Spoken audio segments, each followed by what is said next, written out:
Take a look behind the curtain with a real whistleblower and American patriot. Prepare to embrace the uncomfortable truth because this program has no time for comforting lies. Here is civil liberties enthusiast, Second Amendment defender, and recovering FBI agent Kyle Seraphin.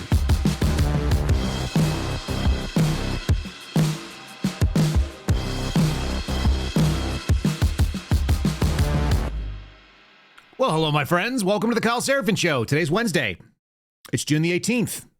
And I appreciate you joining me today. Let's see kind of a grab bag show today. We're going to run through some things about economics, some decisions that are being made in the courts related to the Trump administration, kind of giving you the run of show here. We have a face-off of possibly the allergy Olympics. Left and right side of the aisle, kind of the weird contender from New York and the MAGA contender from DHS. Having allergic reactions, possibly? Ladies, Botox, what are you doing? Stop putting that stuff in your face. You're putting a paralyzing toxin into your forehead. It looks ridiculous. We're going to talk about that because it's fun. And then I guess we might as well cover the great MAGA divide. You guys know I'm not huge on foreign policy. That's not my focus. I'm kind of an America-only guy. And I actually don't really care all that much what happens overseas unless it starts coming over here. But we need to at least acknowledge that there is something happening between Israel and Iran, and that we are getting sort of gaslit about it. There's some misinformation, there's some disinformation, there's some obvious lies, there's propaganda that is rolling in from outside the United States, from inside the United States, from different camps and factions, and you're seeing a real good schism and split between people who are Donald Trump supporters by default, some of whom are really, really pissed about the possibility of us getting involved in a Middle East conflict again, and some of whom are saying, yay, my team says do it, so let's get involved. And I think all of them are kind of coming in from different angles with half-truths. So we're just going to kind of present some information, whatever it means. I want you to take away from it. I'm not going to go out here and tell you guys how to think on that. And then lastly, some things that I think are kind of boring, but worth discussing. Some of the fact-checking that's going on related to Vance Bolter. I'm assuming I'm saying his name correct, the alleged Minnesota shooter of those lawmakers that we covered long form yesterday. A little bit more on that. I've got something that will make you laugh. It made me laugh out loud when I played it and was queuing it up as we end the show today. Just something to remember. But again, sort of that politics is theater for your theater kids. It's kind of like show business for ugly people. We're going to get involved in a little bit of that as well. We're going to show you that. And then lastly, there's a guy named Peter Stinson who was arrested for threats against President Trump's life. Not an Iranian. Not something that you'd expect, like a foreign nation that really wants to and has the capability of involving themselves in an assassination. There was a guy that was making a bunch of social media posts and he was tweeting away and he was blue sky. What do you say if you're on blue sky? He's skying away, whatever. He's posting a bunch of negativity. And I think it actually is a dangerous precedent. So I've got the indictment, or I've got I can't tell if it's an indictment or a complaint, but we'll read through some of the things about this guy that made a threat and was arrested, and he was a so-called Coast Guard sharpshooter. We'll debunk some of that nonsense as well. So that's where we're going to go with today's program. And I hope you guys stick around for it. I appreciate you being here. Let's go ahead and say thanks to my friends over at Silent. If you guys are worried about covering yourself from big tech and government and corporations, maybe you don't trust anyone. That's kind of the way I operate. You might want to check out my friends over at Silent. It's slnt.com/Kyle. That's the website. That's the word silent with no vowels. I don't know why they did it, but it's kind of clever. It's 4 letters, to easy to remember. If you want to protect yourself, the possibility of your privacy being compromised 24/7 does exist because we're all carrying around these darn spyware devices. We're carrying around a device that is constantly looking for a connection in the RF frequency range. It's trying to connect to cell phone towers. It's trying to connect to Wi-Fi routers. It's trying to connect to Bluetooth devices out there. And if you guys want to shut those things down so people cannot see you and make your devices functionally invisible from the outside world, you can check it out with Silent's Faraday products, whether it be a backpack or a phone sleeve. I actually have mine sitting on top of the phone sleeve right now, so we'll go ahead and throw it in as you guys can see on the program. It's that simple. This makes you invisible to the outside world. It's useful if you're going up against nation-state actors, whether it be the Chinese, the Russians, the Iranians, the Israelis, or others. You guys can block that technology. And it's also nice to have some peace and quiet. It really is. It does make your device go silent, which is fantastic. You're safeguarded from unauthorized access with these programs. They do actually support the United States military, federal law enforcement, various different products out there in those spaces as well. Save 15% with my name, KYLE. It's slnt.com/Kyle. And what you're seeing on the screen right now is that E3 Everyday Backpack. I have one of those coming in as well. I've got their dry bags. I've got their sleeves. You never know. It actually is a lot more functional than you think. We'll do a whole program or a whole sort of like behind the scenes over at Locals at some point in time in the near future to discuss the uses of Faraday products and why I think there's something that I use way more than I might have thought I would, including when I was doing it on the job. All right, let's do today's show. You guys will stick around. Let's get started off with a survey about dads. That's where we started, or maybe we ended yesterday and didn't get to it. Here we go.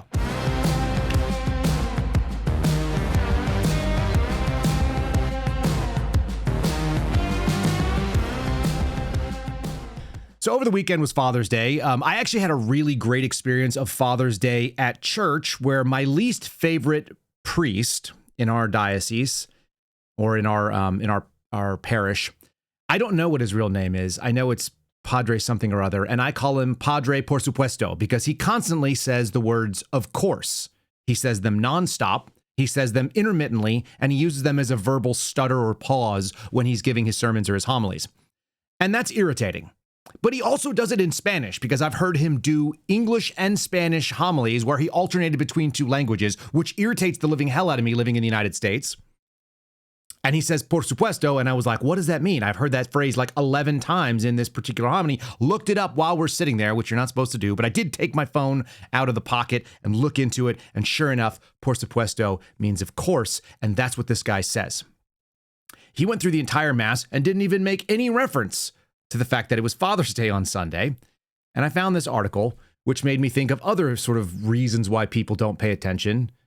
This was an article from MSNBC, so you guys understand this is a hard left sort of outlet. Here's what dads really think about the state of their country and masculinity, they alleged. I made reference to this yesterday. My wife called out when I got down. She said, you didn't tell anybody what the survey was about and why it was a problem. So let's do that right now. The survey was saying when men, all men versus dad's men, dad versions of men, which apparently they understand that men are the only ones who can be dads. Go figure. They're thinking about how things are going for men in the United States and how often they feel the following emotions. The emotions are hopeful, secure, proud, frustrated, and angry. Angry is experienced by 22% of dads and men, the same. Frustration, about the same as well, 35 and 36%. But dads are more often proud at 44 to 53%. They're more often secure by a small margin, 50 to 54%, and they are more often hopeful. And that makes a lot of sense. If you have some experience with kids, they do make you feel a little bit hopeful about the next generation. You look out there and you think, as bad as things may be, yeah, my kids at least have a shot. They're out there playing. They're riding their bikes. They're out there doing the things that kids do, digging in the dirt and attacking dirt piles or climbing trees or all the other kind of fun things that they might be doing. And then there's this. They apparently, dads and men, according to this survey, which is why I thought it was complete nonsense, they all support care policies. This doesn't seem like a masculine thing. And if it is, it kind of tells you a lot about masculinity in this country, which is sort of failing. Ensuring affordable long-term care for aging and disabled family members, do they support it? 96% of men and dads support ensuring available care. Insured by who?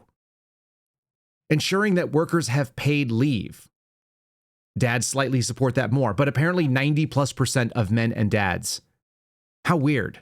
Ensuring affordable childcare is something that men supposedly support, according to this survey. And so I started reading this and thinking, like, what an ugly, weird, it doesn't have anything to do with masculinity. And then you realize where it comes from. And they have a couple different profiles of various men and dads, but this was a survey that was done by the Paid Leave for All Community Change and Caring Across Generations nonpartisan nationwide poll of exactly 1,000 registered voters to feel about masculinity. And this was a solid headline. It just reminds you, you should always consider your source. And when that source is the Paid Leave for All Community Change and Caring Across Generations nationwide poll, that maybe they're out there trying to prove that men care about things that I don't think men actually do. Do you think most men are out there worrying every day about affordable long-term care for the aging and disabled family members? I just don't. I don't think that's what men do. I think that's a female value, but it does show kind of like a feminization of what masculinity is, and the left would have us celebrate that. And it led me to something that I saw on social media yesterday that made me viscerally angry. I was furious. Anybody who was in my house can attest to this. I walked downstairs pissed off because I saw a church doing one of the most sacrilegious things that I've ever seen. This looks like an Episcopal. This looks like a Methodist presentation. This is actually a Catholic church in Syracuse, New York. And everything about this, from the opening greeting using a traditional Hindu greeting to the discussion about Pride Weekend and the blasphemous rainbow flag that's on the back. It's a cross, not a crucifix, as you find in most Catholic churches. All of this stuff was nauseating.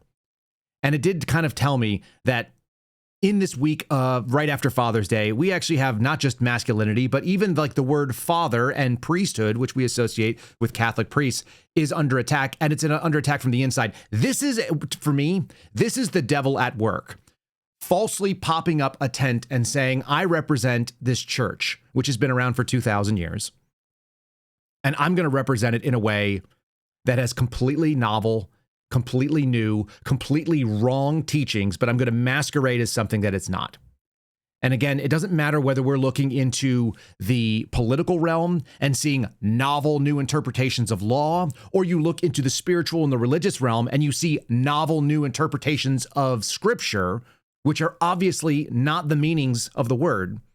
We've got a real problem in this country, and it's coming for our religious beliefs, which many of you guys know. I've never seen it in a Catholic church, so I'm going to play this just because of my outrage, and hopefully you guys understand where this is coming from, too. You can find it in my social media feed.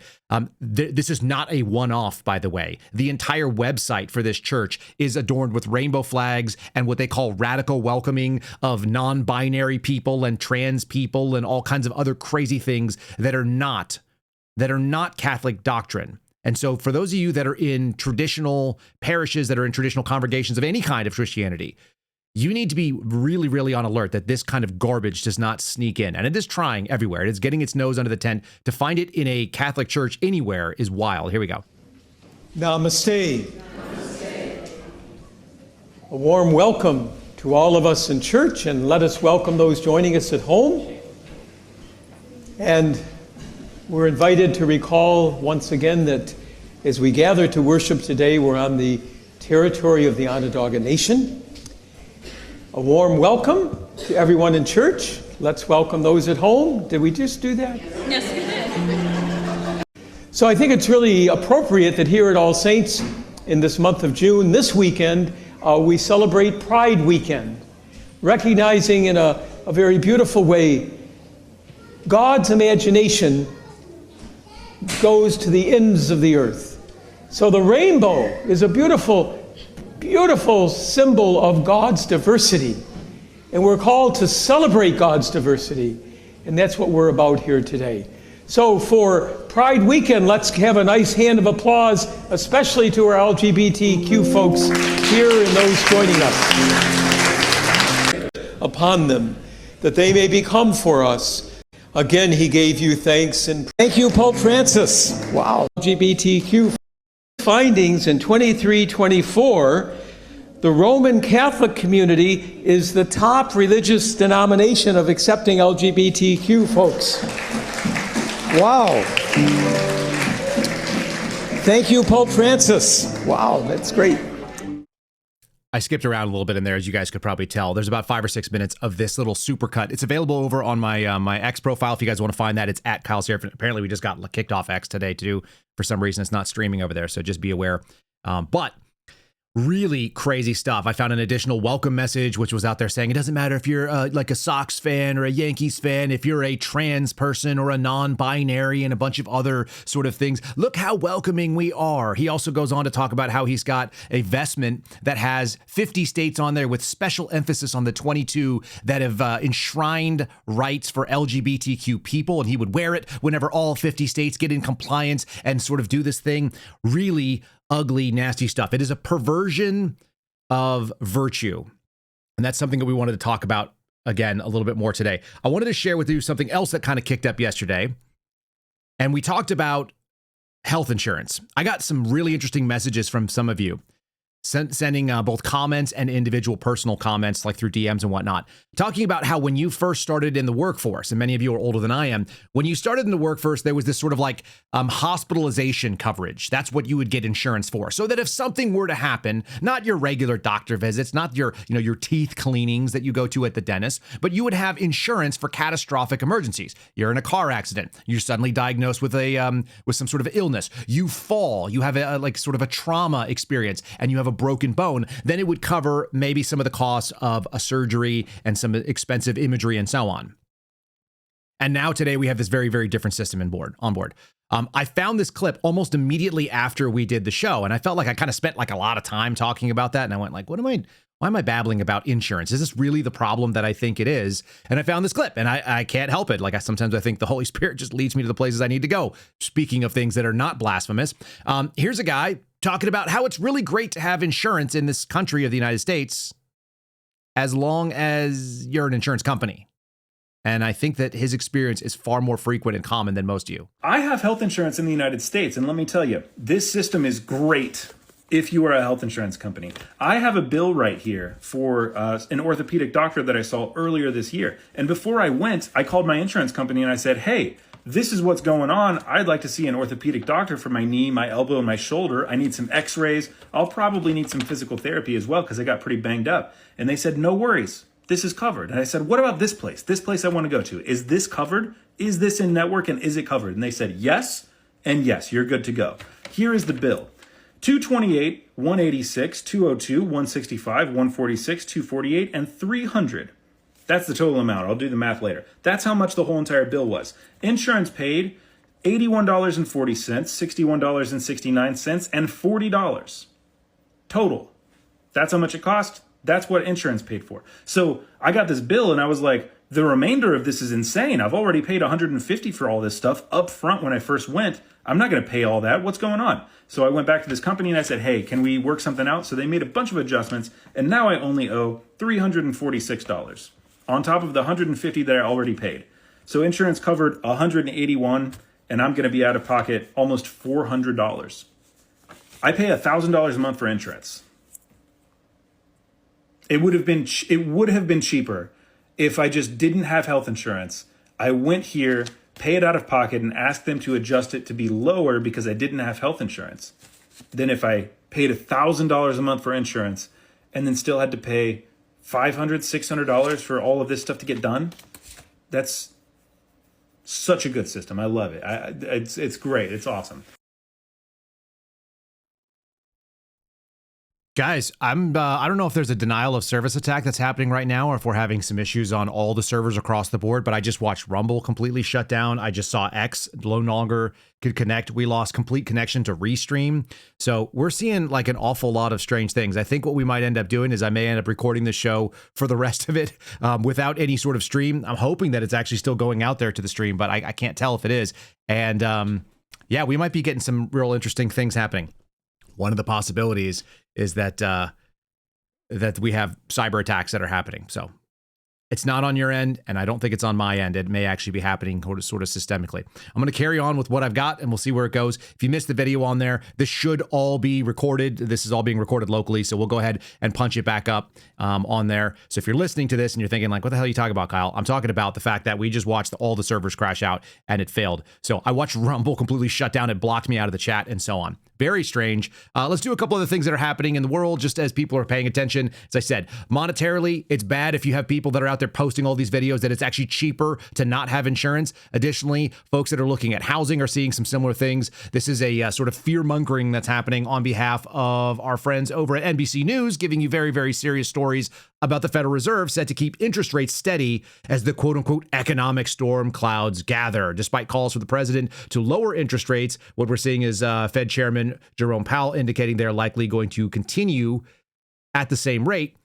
We haven't actually seen the austerity measures that happened when I was younger. When my folks bought their first house, I think interest rates were in the teens. We are half of those rates at the moment. 6, 7, even 8% is not anywhere near what happened. And we have inflation that has completely run away to the point where your money is not worth what it was. So maybe to the point of that guy, that $500 payment that you'd be paying would not cost nearly as much as what would be happening out there if our money was worth what it was supposed to be worth. So in any case, I'll just read this real quickly. If the economy is set to increasingly veer off course, the worst may be yet to come. Nothing like a little bit of fear mongering on behalf of our mainstream friends. The Federal Reserve is set to leave interest rates unchanged as it continues to assess the economic impact of Donald Trump's tariffs. I don't think it has anything to do with that. I think it has to do with 4 years worth of inflation and bad policy. So we're all kind of dealing with that. There's new challenges that confront central banks amid the ongoing signs that the job market is slowing. Of course, they always say that. And then, of course, we see that numbers will be higher than they were. They were happy to lie about it under the Biden administration. So I don't take a lot of credit in what they're saying, but it is worth knowing that we're probably going to see interest rates sort of sustain and sort of live where they have been. We're going to also hit this one real quick, too. This one coming from the folks over at CBS, letting us know that a judge, again, it's going to be, is this a district judge again? Yep, of course. It's the federal district judge in Massachusetts has now blocked the entire State Department from enforcing an executive order that require Americans to select gender assigned at birth on their new passports. You know, like not lying to foreign nations where you might find yourself in a really bad spot. The judge has blocked the ability of people inside. This is Julie Kubik, a district judge in Massachusetts, has blocked the State Department from doing the thing that the president ordered, which is that we have a policy that you can either be a man or a woman, and you must designate male or female so that you don't get yourself afoul of international laws. This is actually very sensible. Of course, that means that we have to stop it because we need to have radical gender experience. We need to have radical gender ideology. And of course, some small judge in some place in Massachusetts has to be the one that stops the entire Trump administration. Again, this is all part of that like overwhelming resistance thing. And I did have that here. I had this brought up here. This was for our little video going into the insurance commentary. Again, if you guys want to go find the article, it's yesterday's show. You can find those over at kyleseraphin.com, which is our locals channel. There's a couple places you can always find us. If you're having problems on Rumble, maybe you guys go check it out over on YouTube. If you're having problems on YouTube, you can check us out over on locals, kyleseraphin.com. If you're having a problem on all of those and we're having like just consistent across the board issues, then we'll do the best we can. And you guys can always find the entire show uploaded properly over at Spotify. And Spotify can be found at kyleseraphinshow.com. Wherever you're listening, I hope you'll give us a like. I hope you'll subscribe to the channel. And again, some of these things are outside of our control when it comes to like what's going on out there. Let's talk about some things that are outside of your control. How about allergic reactions? This is Christy Gnome, also known as Ice Barbie, which was apparently very offensive to people. I don't know why. She is kind of an Ice Barbie, isn't she? She dresses up in baseball hats. She shows up in body armor. Sometimes she carries a rifle and points it at somebody's head for no particular reason. And so the story is that she was hospitalized. It was breaking news yesterday. DHS Secretary Christy Gnome hospitalized for a so-called allergic reaction. I went to about 5 different news sites. I was very, very curious what that allergic reaction was. There's no telling what it was. They make some reference to the fact that she visited some location the other day in the AP story. Let me see if it says what it is. She went to some kind of like a biohazard containment system, but it didn't say what it was. There's no information about what this allergic reaction was, leading me to believe that it was cosmetic in nature and possibly Botox. And that's kind of a jump, isn't it? But again, multiple news articles, none of them say anything about it, why she was hospitalized, why she had a reaction. And based on all the makeup that I see her wearing and all the other kind of things, it made me think about cosmetic surgery and or Botox and bad reactions to that. They said that she was there out of an abundance of caution, that it wasn't life-threatening. There was no real serious emergency. She just rolled in there just in case. And maybe I thought about Botox because I saw this other kind of crazy thing happening, which is the governor of New York having some sort of facial catastrophe. I made a post yesterday that a lot of people saw, and I said that Kathy Hochul decided to give a press conference, but one of her eyebrows was not consenting. One of her eyebrows was sitting up high at the top of her forehead. The other one was sitting low, like in a normal position. And it's not clear which one of them wasn't consenting. I actually don't know. Was it the one that was trying to rage against the machine? Was it the one that was trying to play it cool? I'm going to tell you why that happened. The whole press conference happened because of this. This dude named Brad Lander, who decided to do something that Democrats have decided that they are now part of. Again, this is show business for ugly people. This is bad acting. And so you have a New York City comptroller, Brad Lander, who's running for mayor of New York City, by the way, decided to get some free press by getting arrested by being an a-hole and getting involved in something that he had no business doing. So I'm going to do some coverage of his, and then we're going to go to the press conference where you can see the eyebrow thing that I'm talking about. All of this theater has to do with this virtue signal towards, again, illegal aliens, not American citizens. And for the best part of it, we're going to do a side-by-side of two Hollywood actors that are worth tens of millions, if not hundreds of millions of dollars. And it's going to be a very unlikely hero that voices the thing that you might think. So let's start with this guy, Brad Lander, who is being listed very prominently on MSNBC as mayoral candidate. He's getting all the airtime, which is worth millions and millions of dollars of free advertising, saying that he's a candidate for mayor. And he's doing so on the virtue signal that illegal aliens are the best of us.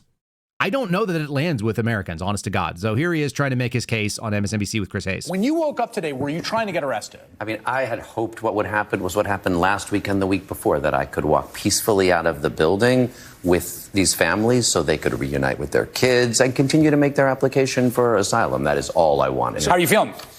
Whew, I mean, I feel angry. I feel sad. I wanted to see Edgardo be able to get out of the building. I'm going to be fine. I lost a button on my jacket, but I've got a good lawyer. I'll sleep in my bed tonight. He's in ICE detention. He has no lawyer. He's been stripped of status and due process. So when you talk, what were you doing? In what building was it, and what were you doing in that hallway with him? Yeah, so that was what we call the Federal Building, 26 Federal Plaza, and there's immigration hearings in it. This is the third week I've gone. And what started about 3 weeks ago is that the Department of Homeland Security has been moving essentially to strip people of their status. They were supposed to, they filed asylum applications for the most part, and they should get a hearing on whether they've got credible fear of violence or repression. Now DHS is stripping them of that. And then as soon as the case is over, they don't even know what's happening. And, you know, they don't speak English for the most part. They've had some translation. Then they walk out of the courtroom, and as they walk to the elevator, ICE agents grab them up. Sounds like a great situation. What we're talking about is administrative process that is done through the executive. This is an executive function. It has absolutely nothing to do with the Article 3 due process that they keep referencing, that you have to find yourself in front of a federal judge and be heard in front of a courtroom. They keep acting like this is a process that they get to define. Due process simply means that everybody is subjected to the same thing. I went through, quote unquote, due process when I was removed from the FBI. Was it fair? Absolutely not. Was it a righteous determination of whether or not they had the proper information to remove me, or if I'd done anything wrong? No. But they followed the procedure, and that's what due process equals. Now, you can go about it afterwards and file a lawsuit in federal court, as we have done, and allege discrimination and allege that the process is in fact unfair and does it out of bad faith and all kinds of other little things, discriminatory Title VII claims, equal opportunity claims. You know, you can, poor workforce enforcement or HR violations and so on. You can make those claims after the fact. But the fact is that they followed a due process. Here he is on CNN because he got to make all the rounds. Again, if you can get yourself arrested by the villain of the day, the modern day Gestapo, aka ICE agents, then you're going to find yourself with a bunch of free advertising for your next position that you're running for on the left. And here he is doing exactly that. Again, once again, you'll see the chyron says New York City mayoral candidate. And this is all going to lead to something really fun in a second, which we're going to laugh. Here we go. This is the third week in a row that I've gone. About 3 weeks ago, Department of Homeland Security changed their practices. And now when they, quote unquote, dismiss cases, they're stripping people of their asylum seeker status and making them subject to expedited removal. And that had basically never happened before in New York City or anywhere other than the border. So this group that does a Friends of the Court program called Immigrant Arc invited people to sit in and just observe. And then when people have that happen to them, just accompany them out of the building. In the last 2 weeks, I was able to just accompany people who thought they might be arrested and detained right then, get in the elevator and go outside and head back to their families. And I worked with one couple whose kids were not with them, and they were afraid they were never going to see their kids again. But the prior families to today were able to get out of the building. Today, I was just trying to accompany Edgardo to the elevator and downstairs so that he could go back home when this happened. All I was trying to do was the things I had done the prior 2 weeks of just accompany people out to safety. That was my goal today.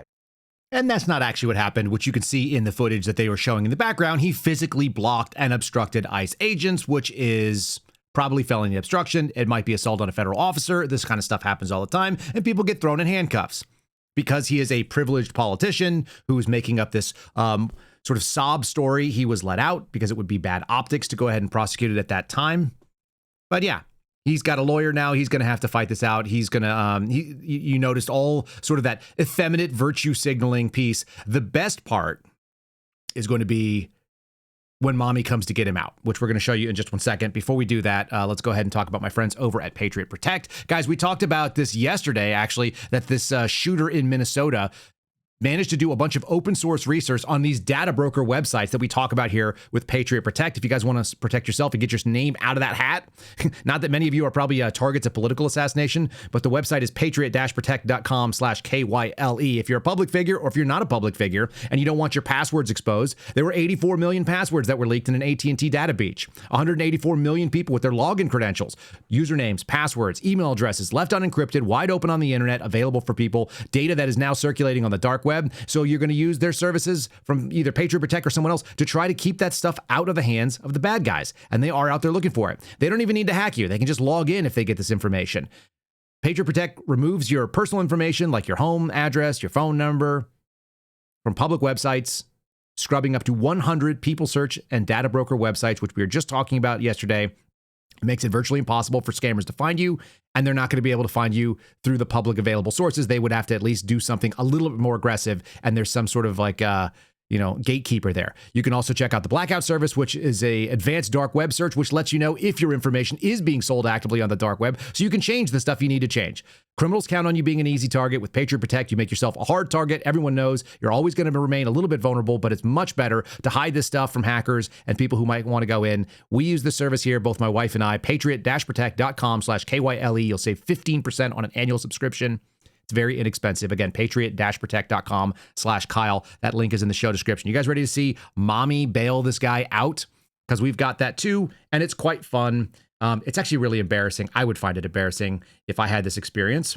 This is Kathy Hochul walking this dude out. Here's Brad Landers being walked out by mommy and like kind of mediocre cheers by the media that are gathered outside the federal building in New York. Here we go. Yay, look at him.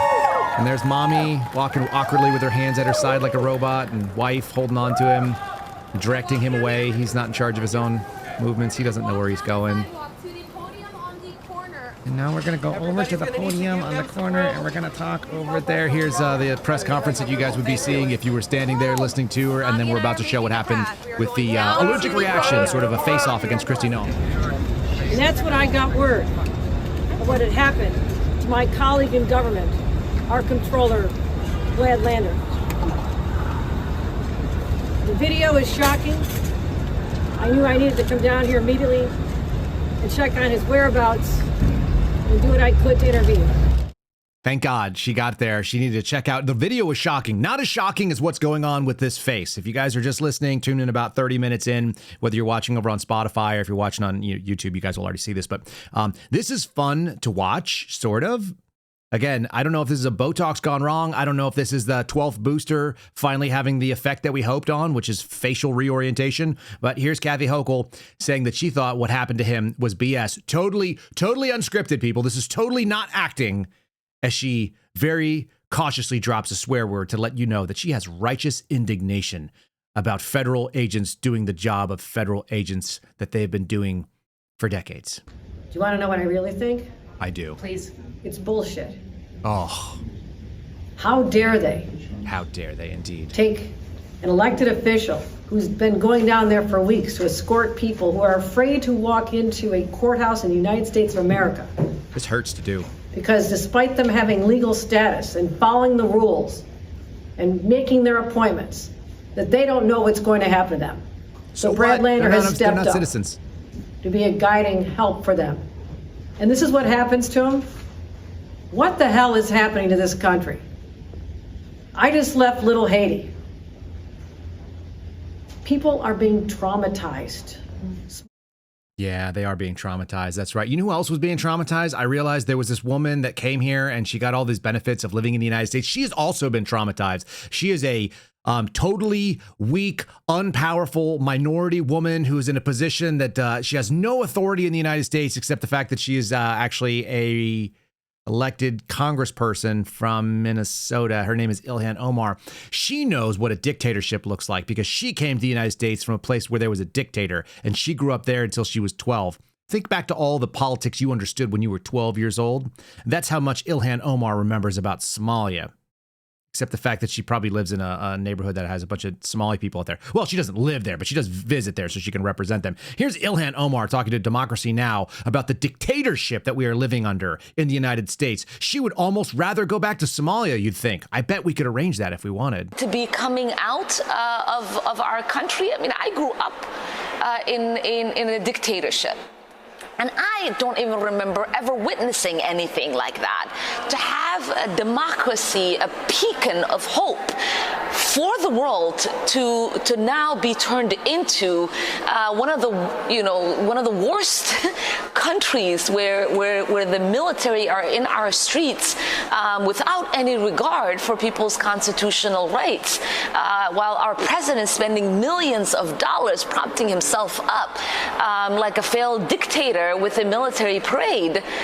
It is really shocking, and it should be a wake-up call for all Americans to.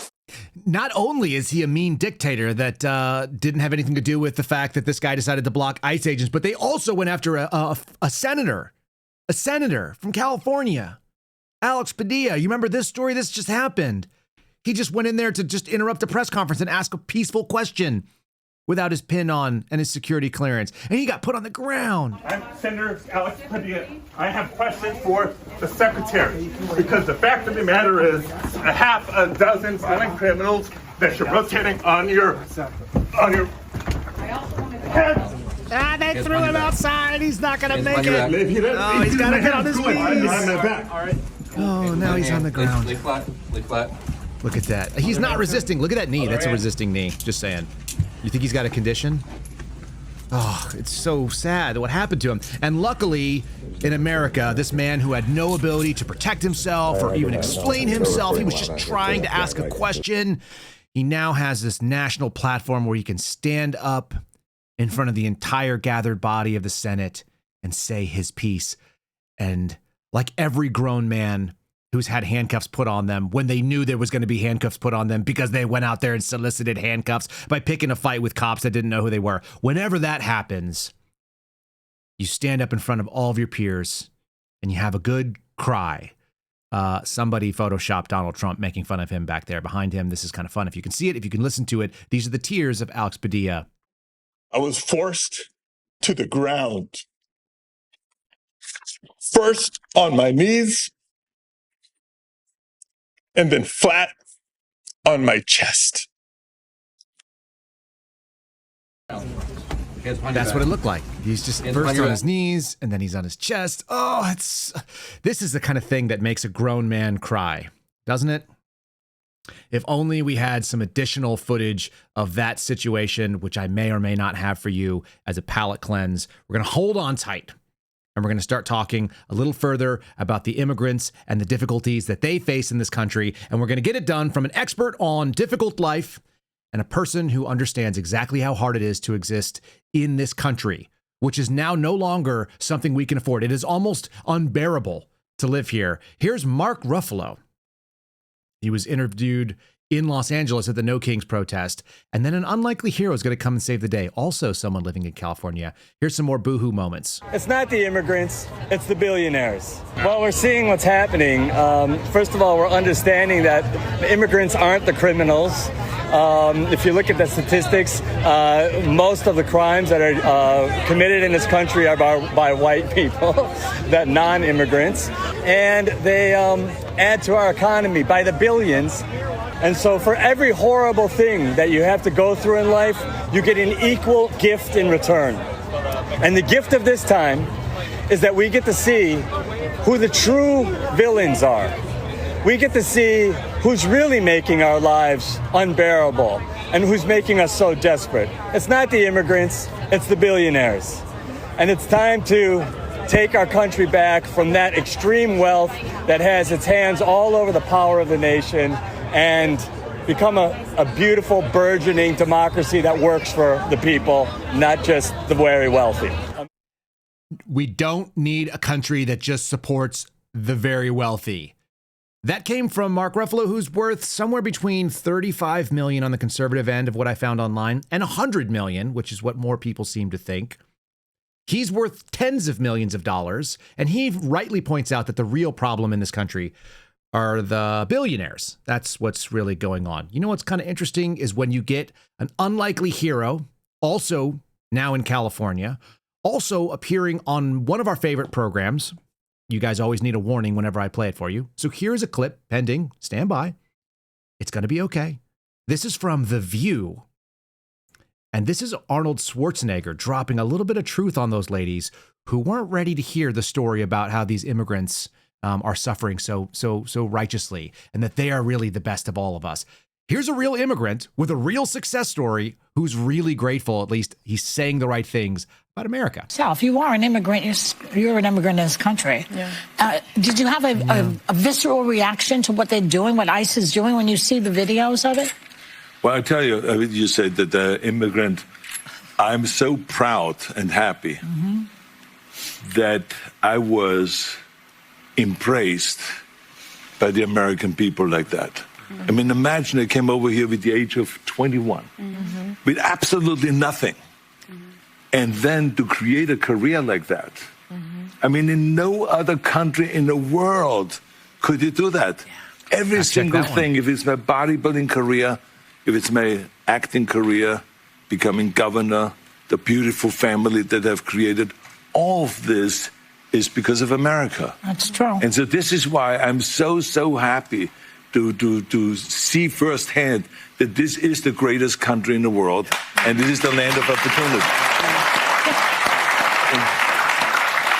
And I think because I'm such a proud American and a proud immigrant that came to America, I was asked to do, on July 4th, a big speech, the keynote speech at Mount Vernon, where George Washington was laid to rest, and where he lived and all that, to celebrate the 250th anniversary of America, the existence of America. And I will be doing the speech there. They asked me because I'm an immigrant, and there will be 7,000 some people there, and there will be people that will be sworn in and will become citizens.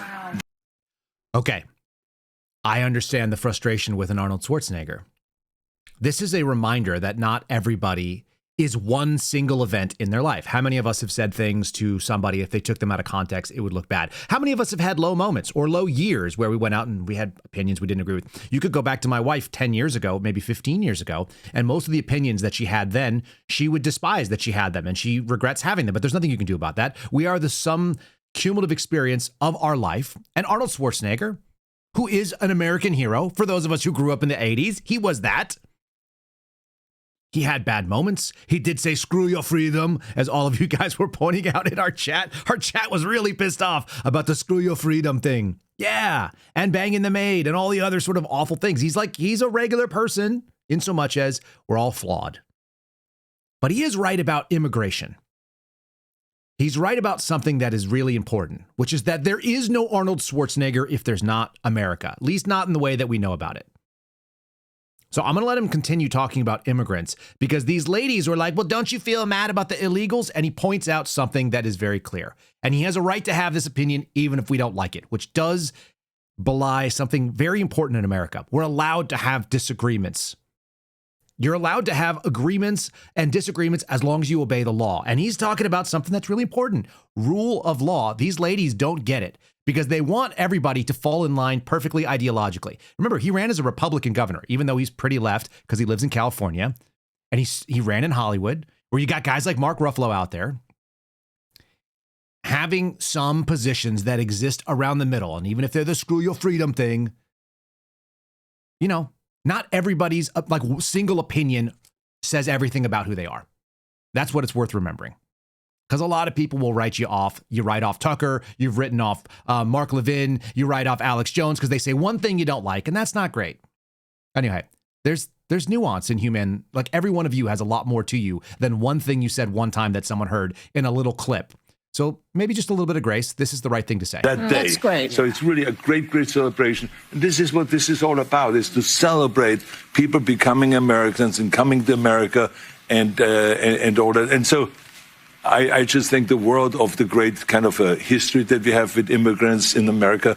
But the key thing also is at the same time that we got to do things legal. That is the important thing, you know. So you got to do things legal. Whoopi And those Goldberg people is that are hating that you doing brought him on. illegal things in America and they're the foreigners, they are not smart. Because when you come to America, you're a guest. And you have to behave like a guest.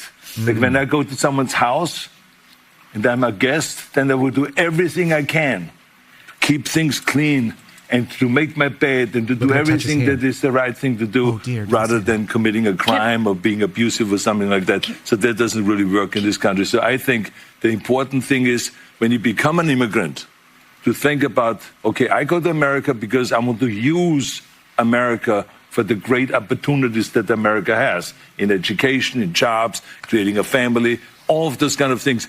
Then you have to think about, okay, if I get all of those things from America, then I have to give something back. You have a responsibility as an immigrant to give back to America and to pay back to America and to go and do something for your community for no money whatsoever. Give something back to after-school programs, Special Olympics, or whatever it is. Make this country a better place. Make this country a better place. Listen, we don't have to agree with anything that Arnold says, except that he's right about that. You came here as a guest. What can you do? How can you serve? These are not wrong statements. And by the way, did you notice how viscerally uncomfortable the ladies were? They're reaching out trying to like, oh, honey, no, don't. That's not what we do here. We pander to the hard left. He won't be invited back, at least not without a warning about what he can and can't say. And yet, he's got some great points there. Again, not every single person is a single soundbite. You can't reduce their entire life. And that man's what, in his late 60s or early 70s? You can't go out there and say that this is the only thing that he is because he once said something terrible. A lot of people say dumb things at some point in time. It just turns out most of them aren't Arnold Schwarzenegger, and it's not published and shown everywhere. So all of you remember the screw your freedom thing, you know. But how many of you guys would have said he was the governor and he was going to terminate liberals and wore the shirt, right? I'm just saying. Maybe a little bit of grace in that case. None for some of this other stuff, though. All right, let's get into propaganda, nonsense, crazy stuff. This is what I think we should end with. And this is the clear and obvious, I don't know what this is, a psyop, an awakening of Americans. This is the MAGA divide. So we got to cover it down. It's important to say it. Let me read you some headlines. Iran warns of U.S. involvement in Israeli strikes would risk, quote, all-out war. Okay. Trump's America First supporters feel duped by his hawkishness on Iran. That's coming from MSNBC. So that's a CBS and an MSNBC. We've got Iran and Israel are waging an existential battle. What does it mean for the United States? There's an analysis piece. That means you've got, that's ABC News trying to cut down the middle. And then lastly, this final piece here, which I think comes from NPR, Iran warns of irreparable consequences as Trump weighs the U.S. role in the conflict. There's being push from left and right, pro-war, anti-war, isolationist positions, slight, sort of interventionist positions. The essential question is, does Iran have nuclear weapons? At least that's what they're trying to tell us. Do they have the potential of having nuclear weapons? And all of this just seems like spin and nonsense for something that I don't have a great grasp on what's happening behind the scenes. And the reason why is because at least since the 90s, there has been warnings in the mainstream media over and over again, originating both in Israel and in parts of the United States in the military-industrial complex, in the media being parroted like it's fact, that there is a imminent danger of Iran having nuclear weapons within various different timeframes, all of which are semi-imminent. Sometimes it's days. This literally goes back 30 years. Sometimes they say it's days away from having a nuclear weapon. Sometimes they say it's months away. Sometimes they say it's years. Those years vary between 2 years and 5 years.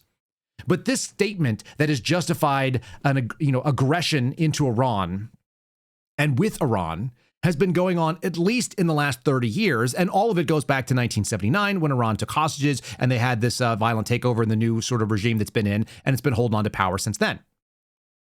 A couple of things can be true at once. Iran can be an enemy of the United States. I don't think anybody should think otherwise. They do the chants. Those are not fake. Death to America. There are obvious interests that the Iranians have in, they've tried to do assassination attempts. They make lots of sort of posturing, and they put out all kinds of propaganda saying that they're going to be strong. They're kind of like classic little bullies. They very often represent strength that they don't have. They often talk tough to kind of keep their population in line and get them on board, but they can't back it up.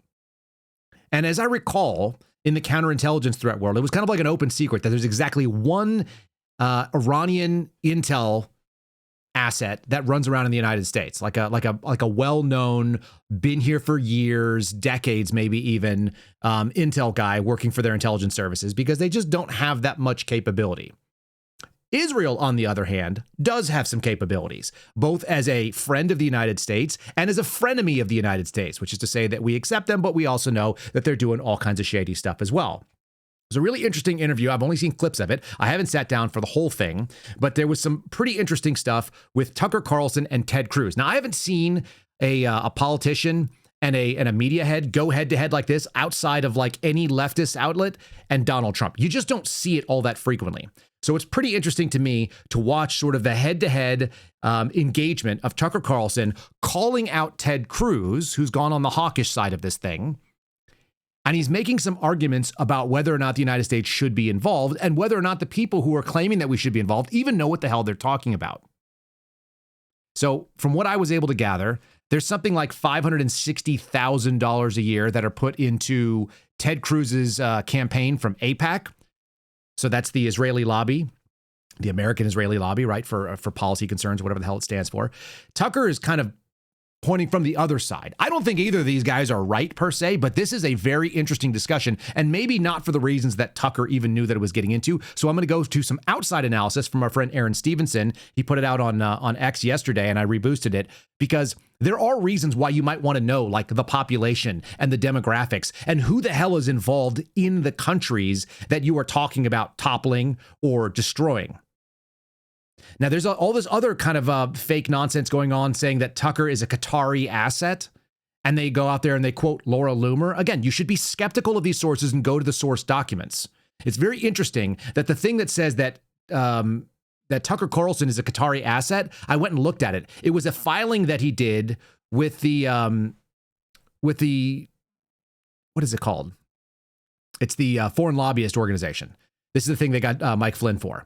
And all he said is that, have you ever done any political activity on behalf of a foreign nation? And the answer that he said, this is out of an abundance of caution, was yes. And he said, yes, we did an interview with, I think it was the Prime Minister of Qatar. And they said, have you accepted any other money or have you done any other things on their behalf? And the answer was no.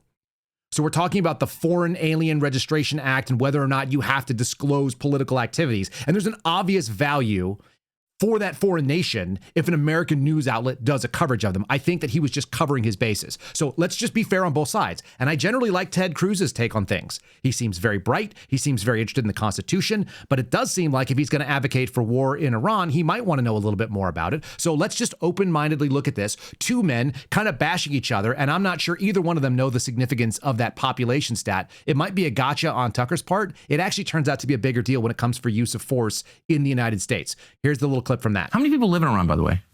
I don't know the population. At all? No, I don't know the population. You don't know the population of the country you seek to topple? How many people live in Iran? 92 million. Okay. Yeah. How could you not know that? I don't sit around memorizing population tables. Well, it's kind of relevant because you're calling for the overthrow of the government. Why is it relevant whether it's, it's 90 million or 80 million or 100 million? Why is that relevant? Because if you don't know anything about the country... I didn't say I don't know anything about the country. What's the ethnic mix of Iran? They are Persians and predominantly Shia. Okay, it's not even... You don't know anything about Iran. So actually, I am not the Tucker Carlson expert on Iran. You're a senator who's calling for the overthrow of the government. You're the one who don't know anything about the country. No, you don't know anything about the country. You're the one who claims they're not trying to murder Donald Trump. You're the one who can't figure out if it was a good idea to kill General Soleimani, and you said it was bad. You don't believe they're trying to murder Trump? Yes, I do. Because you're not calling for military strikes against them in retaliation. And if you really believe that... We're carrying out military strikes today. You said Israel was. Right, with our help. I've said we. Israel is leading them, but we're supporting them. Well, you're breaking news here, because the U.S. government last night denied, the National Security Council spokesman Alex Pfeiffer denied on behalf of Trump that we were acting on Israel's behalf in any offensive capacity. No, we're not bombing them. Israel's bombing them. You just said we were. We are supporting this is Israel. High stakes. You're a senator. If you're saying the United States government is at war with Iran right now, people are listening. Okay, he's right. One, that is high stakes. And two, that could be a slip of the tongue, because there's a likelihood that Ted Cruz has read in on more things than is generally publicly available. And we are also seeing that the DOD has said it, and the U.S. State Department have also come out and said that we are not fighting and we are not actively involved in any of this stuff. Why does it matter what the population of Iran is? And it wasn't immediately obvious to me, because this is not the world that I tread in. My friend Aaron Stevenson, who you guys may remember, he goes by @DHS Aaron over on X if you want to follow him, and you should. He's been on this program talking about child sex trafficking. He's a prior Marine. He was involved in DHS working as a whistleblower. He came out and showed that children were trafficked, but he also has a strong background in understanding very nuanced things like, I don't know, the security and sustainability operations, also known as SASO, and the current doctrine of force and what it takes to grab and maintain any country if you want to do so militaristically. So here he has a little thread. I only put the first two on there. The second two back this up with more information. But the question is, why is it relevant if there's 90 million or 80 million or 100 million people in the country of Iran? What does the population have to do with anything? And the answer is according to current doctrine, as I said, the security and sustainability operations, this is how you take and hold a nation. The variable is critical because historically there's a requirement of 20 to 1,000 security to civilians in the population. He goes out and fleshes out that in Iraq, the issue was that there were only 6.3 security forces. This is United States forces and allies against the 1,000 Iraqi population civilians. That was in 2007. They plussed it up with Iraqi security forces. They plussed it up with additional allies, and they got it closer to 19 to 1,000, but it was still considered substandard. And when you start working the math, the difference between 80 million and 100 million, when you're in essentially a 2 to 100 ratio, you're dealing with a lot more troops in the order of hundreds of thousands more troops to go in there and be able to hold. Does that mean that we're going to go in there and hold that? No, but it is a consideration when it comes to military impact. What does it take? The population size of the country is relevant. And so this is something that is just maybe not being considered. It's maybe not being discussed. And it just shows you the flippancy that some of these folks are involved in. And the second thing that came out of this little clip, and there's just a couple little clips, this interview, as far as I know, has not been released just yet. But we have people that are making very, very strong statements that are leaders and representatives of very strong factions within the right wing. I'm fairly confident that both Tucker and Ted Cruz are pro-MAGA, pro-Donald Trump guys. And they have a big divide on this space, which is why I named the episode the way I did. The thing that most people don't realize is that you can have people in this world that don't always act the same way all the time. Arnold Schwarzenegger is a great example. He was terrible about COVID tyranny. He was a screw your freedom guy when it came to things that some of us drew a red line on. And yet he also still understands that this is a country of immigrants that have to come here legally, and you still have to have rule of law. You know, we're not all just one thing. And Israel is that to the United States. There's a really, really simple thing. I see, my buddy Ryan Matta out there putting some really asinine tweets out.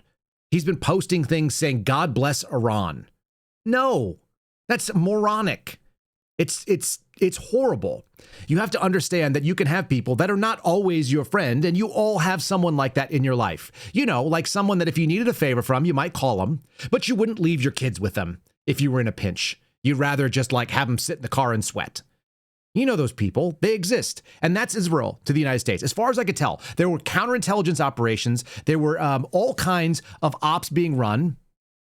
And yet we sort of allowed them to keep their hand in the cookie jar. They've done things to the United States that we sort of tolerate, that we know are adversarial, but we also use them and we see them as more friend than foe. Listen to this little interaction about Mossad and about intel components. It seems to like blow Tucker's mind, but this is rarely a black and white world when you start dealing with the intelligence and the amount of ops that are being spun. And the American public right now are dealing with an op. That op is, is there just one good guy?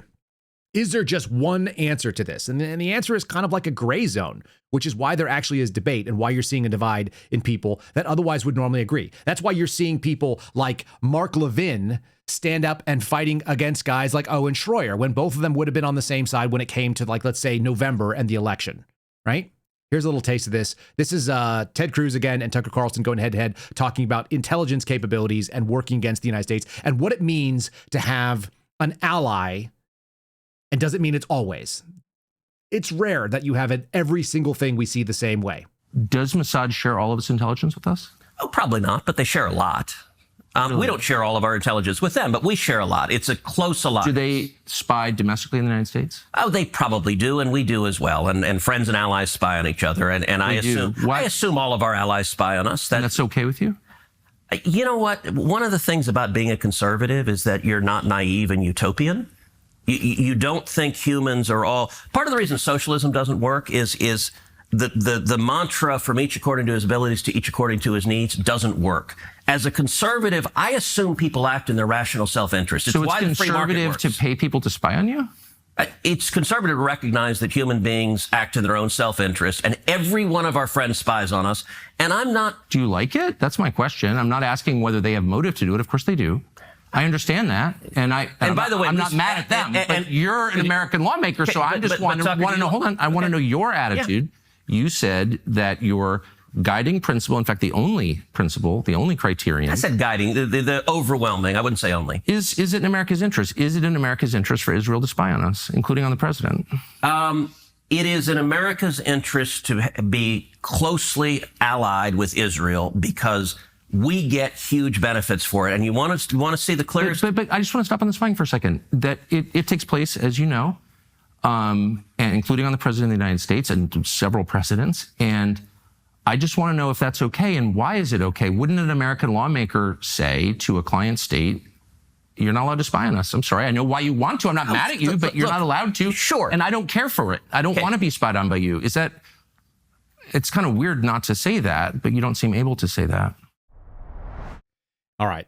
I actually think Tucker loses that back and forth. I think he won the first one. Pointing out ignorance of the country that you want to go through and topple a regime on, that's a problem. When you start talking about the intelligence world and you start acting like there's absolutes and black and whites, that this is the reason why we shouldn't have the intelligence apparatus pointed inside to America, because they operate in gray zones. They operate without any of the constitutional restrictions because they're only interested in information. And information is not immediately something that has action. The minute they have actions, like you put it in the hands of the FBI, that's when you start having real problems. Tucker is doing a fake naivete in that state. I don't think that he is so naive as to say that he doesn't understand what's going on there. There are things that the Israelis do offer, and the foothold that they offer is more likely than not, it probably balances pro-U.S. interests more than not, but that means it does come at a cost. And there's a reason why they're not part of the Five Eyes. They're not part of our closest circle of intel partners. He's out there trying to point out that the world should be black and white in a world that is obviously not. Every single one of you have done it. It's part of the reason why I played that Arnold Schwarzenegger clip. Many of you are pissed off at that man, but reality is he said things that all of you would probably agree with, where you're like, yeah, that's the right answer. We're not living in a black and white world. And the least black and white world there is, that's the old joke between the spy versus spy. Do you remember? Spy versus spy acted like there was a black spy and there was a white spy. And so one was on one team and one was on the other team. In the reality, it's all gray and it's all shades and variations of gray. That's why I think the movie Spy Game actually did a pretty decent job of it. Everybody is trying to run an op on everybody else. Everybody is trying to use somebody else as an asset. And there are double agents and there are triple agents, and you have no idea what lays inside that human being's heart. You can't even find it with a polygraph. Polygraphs are terrible. So all of this is to say, this is an incredibly complicated world, and accepting that there is corruption, like a Catholic priest out there talking about pride, that there is variations and gradations of people that we like, but we don't like everything about them, like a Christy Gnome out there doing this vain act of dressing up like Barbie. Like, does she mostly say the things that I agree with? Yeah. Are her policies mostly in line with mine? Yeah. Do I like that she goes out and does Fox News and appears to just be looking for all kinds of, television coverage? No, I don't like that. And so this simple-mindedness is not something that we can really accept. So I think this interview, actually, for whatever it's worth, I don't watch a lot of Tucker Carlson's interviews. Some of them are kind of contrived to me.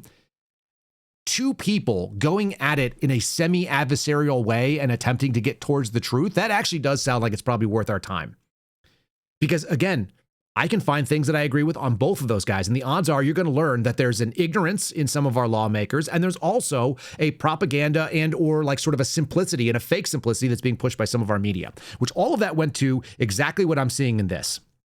All of these headlines, there's not a single thing that was actually really moderate and reasonable in any of the news coverage I'm seeing. And again, go back into the 90s, go back into the 80s, and you can find out that they always hang the same specter of God forbid. And for me, the idea that God forbid something happen, like Iran gets a nuclear weapon, there's one of two possibilities. One, they've had one for a while. That seems actually pretty likely to me. They've probably had one, and it's probably been operational, and they haven't used it because it ends them as well. That's the end of them if they use it. They get one shot at it, and then there is no more. And most people sort of operate under the same principles we had with the Soviets, the MAD.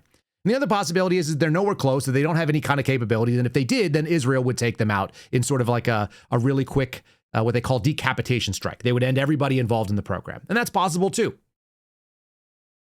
The odds are that they are just days away, and that's why we must do this thing right now. Those all seem like what I would call cover for action. It's the story that you tell people because people are generally ignorant and want to see a black and white world in a world that doesn't have it. So for whatever it's worth, as we continue to watch this and as the United States kind of like muddles through it and you get imperfect messaging both from the State Department and from DOD and Donald Trump coming and saying one thing, and you've got another thing coming from ODNI. Tulsi Gabbard said the other day that they have no credible intelligence, that Iran has a nuclear program capable of generating a weapon system. All of that all seems like the same kind of actions as Padilla getting arrested at a press conference and Brad Landers getting dragged out by ICE agents. This all seems theatrical, and it's meant to just get you looking at whatever they're trying to keep you going. For me, this is a classic Kansas City shuffle. We're going to do a con job on you. We want you to think you see the con, and the reality is the con you think you see is not the con that we're trying to hide from you, which has been something that I just continue to see over and over again. Again, I'm no expert in this space, but I do watch a lot of this. And as someone sitting back, and I have no vested interest one way or another. I actually don't care. I'm kind of the opinion. My buddy sent me a meme the other day. It said, neither of these people eat bacon. This is not my war. I kind of live in that space. And I don't want to see Americans involved, even though we will probably be peripherally involved. And there's a decent possibility. Listen, how many people in Israel and how many Israeli news sources are claiming that the United States has fighter jets over the top of Iran, claims that the United States has special operation troops involved already. And they all have a vested interest in trying to goad the United States into just accepting that's the case so that then they can just get along with it. Those of you who don't know the Kansas City Shuffle, check it out, because that's what feels like is going on here. Sorry that we had some strange tech stuff going on. I don't know what it is, but I will promise you this. If you missed any part of today's show and you want to make sure you get it, you can always go over and check us out on Spotify. I will upload the clean, pure, and unadulterated, locally recorded copy because we are now backing up our backups. That's the right way to do it. For all of you that are watching, make sure you hit us a like over on Rumble. Very much appreciated. I got a good palate cleanse, so don't run off just yet. You're going to really want this one. It's going to make you feel just right. Also, all of you on YouTube that are watching, we appreciate you guys. YouTube.com/@KyleSeraphin. Like and subscribe over there. Share it with a friend if you guys are YouTube types. It's the biggest possible audience that we can get to, so we love that. If you missed anything and you want to see any of the articles that I'm referencing, you go to locals. It's KyleSeraphin.com. Find the most recent thing on the watch tab, and you'll find a comment that has all of the day's articles. And lastly, Spotify, it's KyleSeraphinShow.com. I will not send you off into the void without that one thing. If we're going to make fun of people, we should do so with a sad recorder. That's the way to do it. We should send them the sad recorder and the Titanic, and we should make fun of Alex Padilla because he did it first. So here's Donald Trump playing out that goofball that was crying about getting arrested. Here's the little tears that we can all enjoy. I was forced to the ground. First on my knees,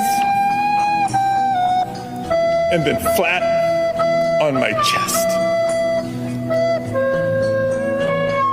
And as I was handcuffed and marched down a hallway, repeatedly asking, why am I being detained? Hands on your back. If you don't my hands, go ahead, put behind my back. All right, cool. One hand, lay flat, lay flat. Other hand, sir. Other hand. Don't be like that guy. Don't cry just because somebody put handcuffs on when you wanted handcuffs on. All right, that's all I got for you guys today. Hope you have a fantastic rest of your day. It's Wednesday. We're halfway through this week. Hang in there. More weird stuff to come, I'm sure of it. God bless all of you, and we look forward to seeing you again tomorrow morning at 09:30 Eastern, 8:30 here in Texas, America. Thanks for listening to The Kyle Seraphin Show, streamed live weekdays on rumble.com/Kyle Seraphin. Follow Kyle on Twitter, Truth Social, and Instagram at Kyle Seraphin.